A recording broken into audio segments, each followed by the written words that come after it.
Testing. Hello. I like doing these live research studies. And today I want to focus on two different products or formulas. What do you want to call it? Let's see here. Inositol. I love inositol. I give it to many patients. Is that a good thing? Yeah. It's good because it works. What does it work on? Mostly their blood sugar. So it helps with their energy levels. It helps with reducing body fat. It helps reduce cravings. It helps just stabilize their mood and energy throughout the day. And the reason why I include mood in that is that I guess it's my working theory is if you have a drop in energy, it triggers anxiety or a loss or a drop in your mood. I see that a lot, so I address it. And when someone is consistent with using inositol, their mood's better. Their cravings are less. They sleep better too. But let's see what the research is saying. So again, my trusty friend ChatGPT. I typed in, what is the most recent research regarding inositol? I visited, and I guess it scoured 4 different sites, maybe 5 different sites. The most common finding is what we already know is PCOS. So polycystic ovarian syndrome. Inositol supplementation has been shown to improve insulin resistance or sensitivity, reduce testosterone levels, that's somewhat new for some people, and restore ovulation in women with PCOS. The combination of myo and inositol in a 40-to-1 ratio appears particularly effective. Interesting. And that was a few different sites. Type 2 diabetes and insulin resistance. Clinical studies indicate that inositol improves glycemic control by enhancing. I want to do that again because I'd like to say things properly and not mumble mouth. Type 2 diabetes and insulin resistance. Clinical studies indicate that inositol improves glycemic control by enhancing insulin sensitivity and lowering fasting insulin levels. This is relevant for managing metabolic syndrome and preventing progression to diabetes. Good news. Cardiovascular benefits. Inositol may positively influence lipid profiles, with studies showing reductions in triglycerides and LDL cholesterol. Additionally, it helps reduce systolic and diastolic blood pressure, especially in individuals with metabolic syndrome. Good news. Neuroprotective. This is actually what I know more about neurological impact. Emerging evidence suggests inositol's antioxidant effect can protect against oxidative stress, which is implicated in neurodegenerative disorders such as Alzheimer's. Mood and mental health, that's what I was referring to earlier. Inositol has been associated with reductions in anxiety and depressive symptoms in some clinical settings. High doses have demonstrated efficacy in mood regulation, particularly in anxiety-related conditions. Good. Hypothyroid. Inositol has been shown to have promise in improving thyroid function and reducing autoantibodies in patients with Hashimoto's. Okay, good. More good news. Fertility. Inositol plays a role in enhancing egg quality and pregnancy rates in women undergoing fertility treatments such as IVF. That's very good. Weight management. While weight reduction directly related to inositol is limited, it aids in managing metabolic parameters like insulin sensitivity and blood sugar, indirectly supporting weight control. Yeah, so assuming that your caloric intake and activity level is good, the inositol is going to enhance the effect. Wonderful. Now, what else do I want to know? Inositol and neurotransmitters.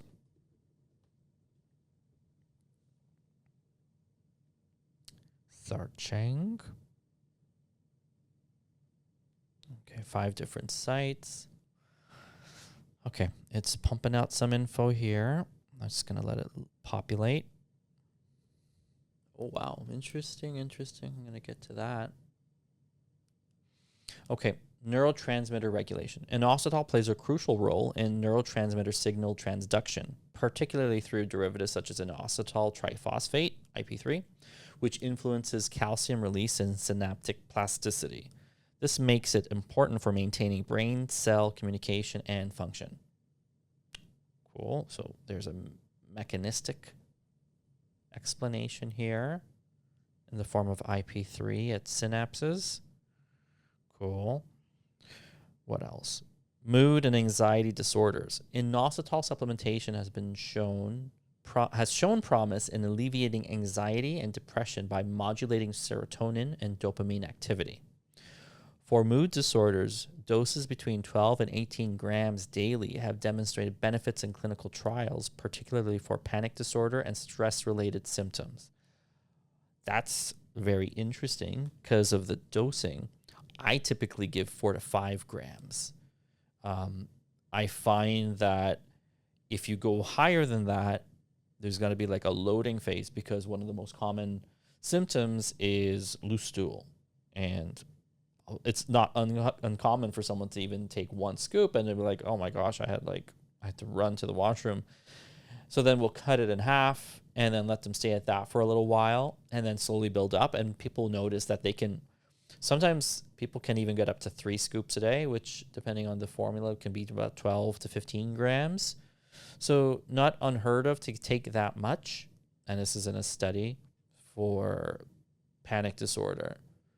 So it is also highlighting that there's a strong neurotransmitter regulatory effect, maybe just at higher doses. That's not to say that lower doses can't have like a sustainable modulating effect, kind of keep things at bay, but maybe in acute anxiety, taking a high concentration, or if you've been prone to high anxiety, you're going through a rough patch, taking more can hopefully not cause diarrhea as much as it's helping with your anxiety. Neuroprotection.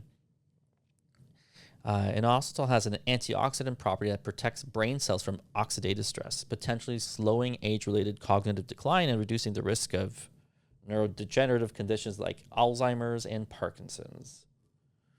Okay. Stress hormone modulation.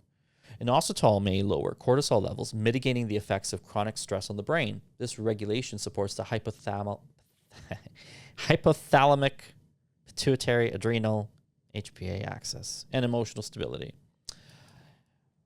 I always throw in a hard word for me, hypothalamic. I want to know just a little bit more about inositol and anxiety.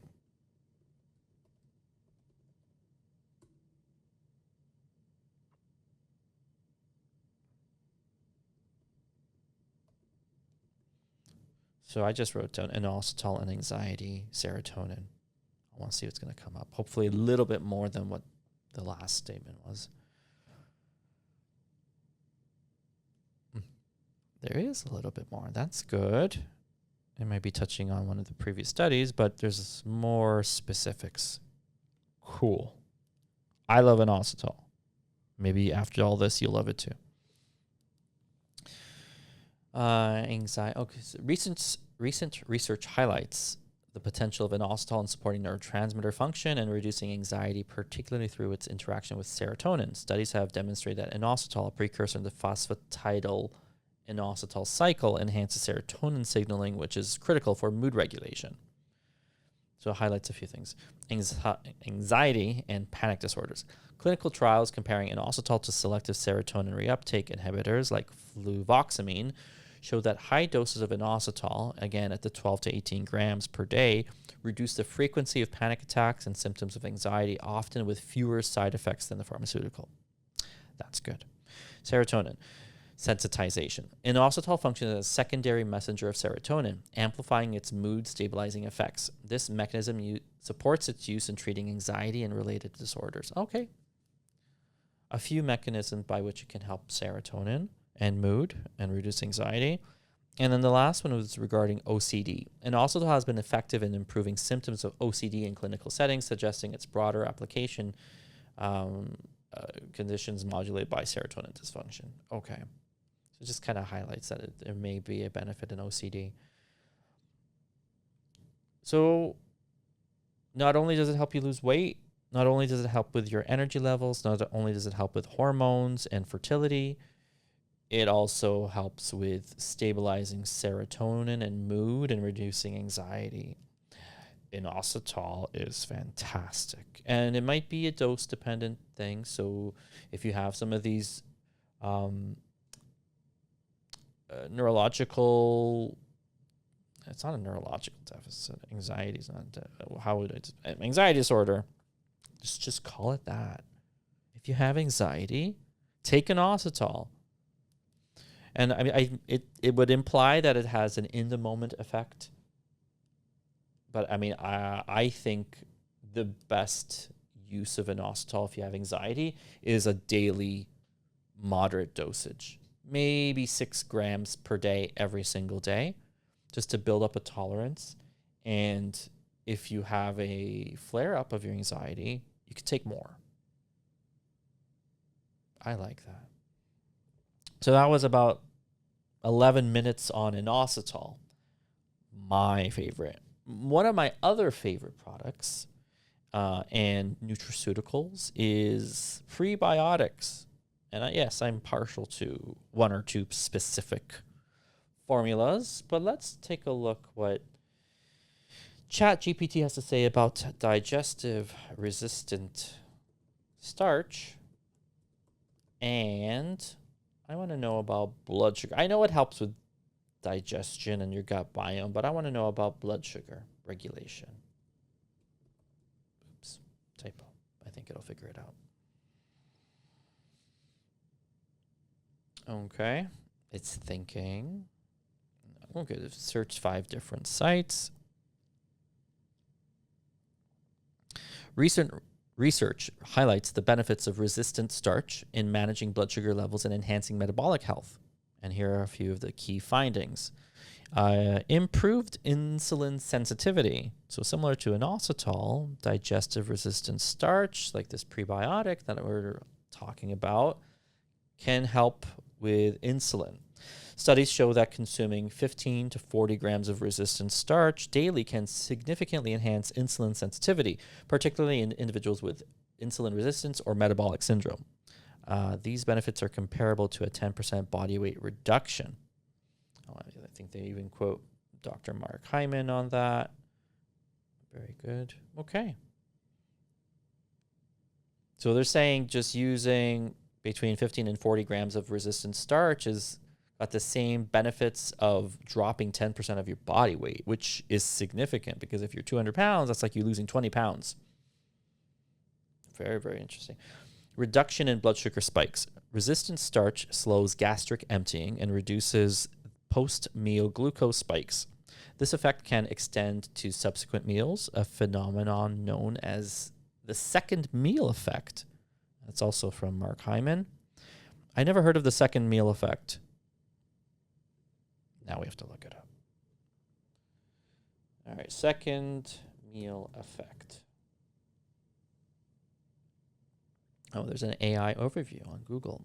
The second meal effect is a phenomenon where Google kicked in. Shush. The second meal effect is a phenomenon where the first meal of the day affects blood sugar level after the second meal. It's been observed that eating whole grains and legumes can lower blood sugar levels after a meal and even the following day. This is because those foods are high in fiber and protein, which slows down the breakdown of carbohydrates into glucose. The second meal effect can help with blood sugar control. Okay, the second meal effect can help blood sugar control levels and reduce the risk of metabolic disorders like type 2 diabetes and cardiovascular disease. And then the second meal effect can help with weight loss by improving blood sugar control and lowering glycogen storage. All right. Some foods that are high in fiber and can help with second meal effect include kidney beans, pinto beans, black beans, chickpeas, apples, bananas, oats, peas, Brussels sprouts, and avocados.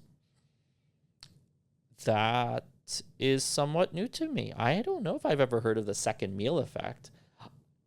And there was an old study, 1988. Oh, this is a deep dive. We're going down deep. This was, wow. Okay, this is the American Journal of Clinical Nutrition in 1988. Second meal effect. Low glycemic index foods eaten at dinner improve subsequent breakfast glycemic response. So interesting. Just skipping to the conclusion. We conclude that the glycemic index predicts the difference between glycemic responses of mixed dinner meals. Breakfast carb tolerance is improved when low GI foods are eaten the previous evening.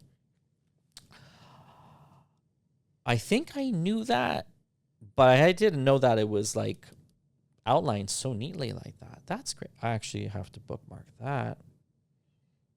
I'm learning things. This is the whole point of this. Now I hope you're learning as well. Where are we? Where did we go? Where did we leave off? ChatGPT, come back to me. Okay, so that was a little tangent for the second meal effect. And so back to the study, the resistant starch slows gastric emptying and reduces post-meal glucose, and is revealing that it shares in this phenomenon known as a second meal effect. So by taking a digestive resistant starch, you're actually impacting not just your current meal, but the next subsequent meal. Your blood sugar is going to be more stable because of the slowing down of gastric emptying and stabilization of glucose spikes. I did not know that, but that makes complete sense. And it's nice to see it in a clinical study and outlined so neatly. And there's actually a phenomenon that outlines it. So that's very cool. What else? Short chain fatty acid production, which is very critical. Resistant starch fermentation in the colon produces short chain fatty acids like butyrate, which reduce inflammation, improve gut health, and positively impact insulin sensitivity. I think we already knew that, but that's nice to see as well. Everything kind of dovetailed back to gut inflammation and insulin sensitivity. Enhanced satiety. Resistant starch increases feelings of fullness, aiding appetite control and potentially supporting weight management. So if you feel full, you'll eat less, and then you weigh less.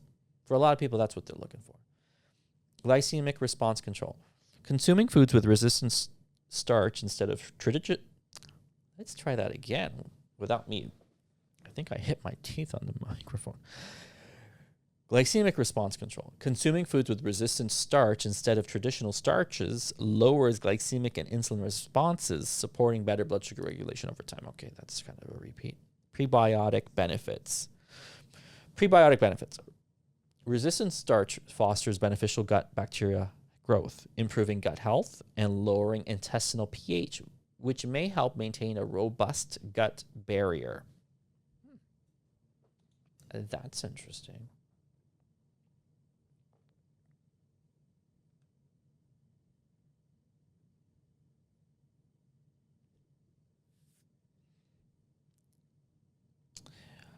Now, my little commercial here. Now, when it comes to resistant starch and some of the foods that are highlighted, like green bananas and lentils and beans and onions, sweet potatoes, rice, other legumes, sometimes we're mindful with the type of starches and fruits that we're consuming, especially if you're in a weight loss mindset or program.